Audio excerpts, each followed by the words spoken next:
Hello again. I thought we'd take a look at the onions, and I've done things a little bit differently this year. I've concentrated on growing more of the storage types of onions as opposed to the large sweet onions such as Kelsey and Ailsa Craig. I just find that the large onions don't store nearly as well as some of these other types.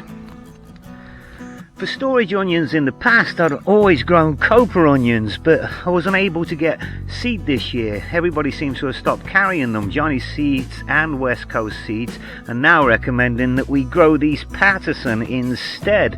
If anyone in North America knows what the demise of the copra onion was, can you leave a comment in the comment section below? Anyway, these are supposed to hold up just as good as the copra, and they are in fact a little bit bigger. This is another type of storage onion called Zoe, and these have a yellow flesh like the Patterson, but they're a little bit smaller. These are more of a cooking onion. We've been picking away at these over the last month or so, and a lot of the leaves have started going over, which means that these are all ready to crop. I've checked the weather forecast for the next few days, and it's going to be sunshine and high 20s. So what I'll probably do is I'll probably pull all the onions up and just leave them on the bed. I'll turn off the overhead watering system, and then when I make some space in the greenhouse, I will take them all inside. I've already harvested a couple of beds of shallots, but these were a few extras that I had, and it's been a great year for growing shallots. There's probably another dozen or so here, but I've never ever grown them from seed this big before. Now these will store right through next Easter. They taste fantastic. In fact, these are a wonderful gourmet product.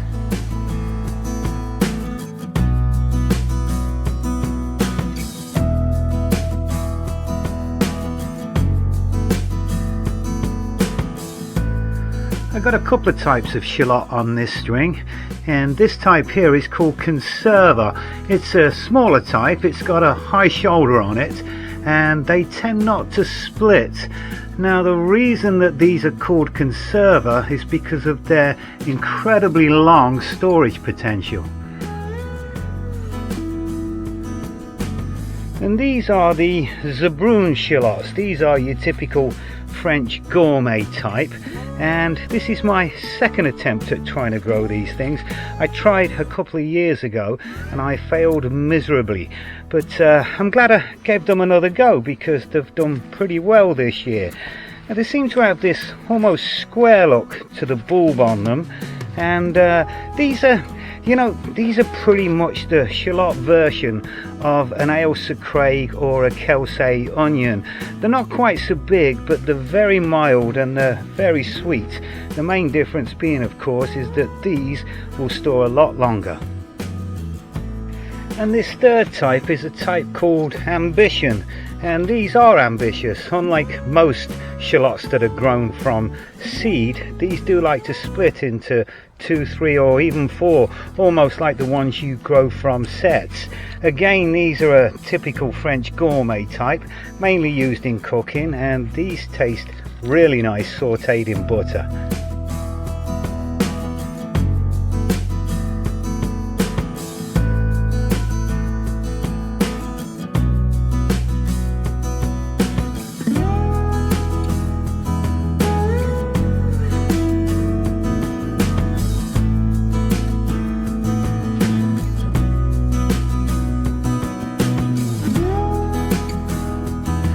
Well, that's got the onions pulled and laid out, and like I say, I will leave them out for a day or so as the curing process starts.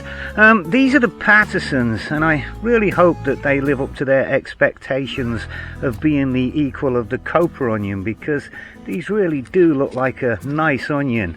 And next to them we have, these are a white onion called White Wing, and I grew these last year, and these lasted right up until about Easter time. I think that's when we finished them off.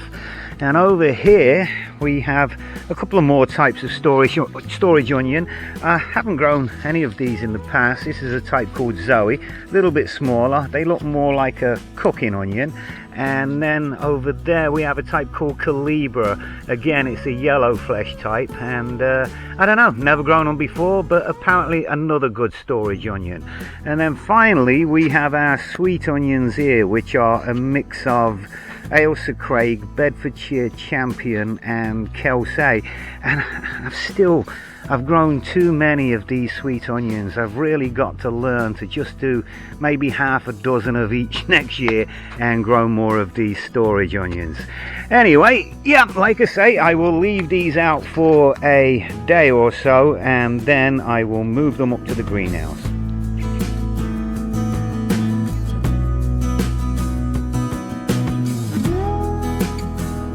I've grown all of these onions from seed, and I've just been through and given them a count, and there's just over 200 onions here. In fact, there's exactly 207, and out of those 207 I found 3 that have gone to seed. Now, I don't think that's bad at all. Earlier in the year I grew some onions from sets. I think I grew 30, and just about all 30 of them went to seed. So for me, growing onions from seed works much better. In fact, growing them from sets don't even come close. And finally, I can't really make a video about onions without mentioning these. These are the green onions, or spring onions. Now, I sown these back in early March, and we've been eating away at them. We don't have many left, but with these in this bed and the ones we have in the square foot garden, we should have enough to last us through to about October. And after that, we're going to have these to fall back on. These are white Lisbon bunching onions, and they are pretty much the perfect plants. They'll grow in almost any type of soil, and they are both heat tolerant and cold hardy. Now, I sown these back in mid-July, and by October these should be big enough to hold their own right the way through the winter months. Well, that's about it for Shallots and Onions 2020, and right now I think it's time for a beer. If you've enjoyed this video, please give it a thumbs up, leave a comment in the comment section below, and if you haven't subscribed, then ding the bell. Till next time, cheers.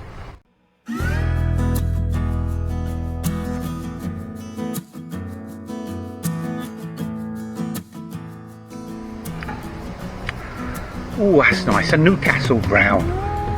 Oh, that's nice. Swim.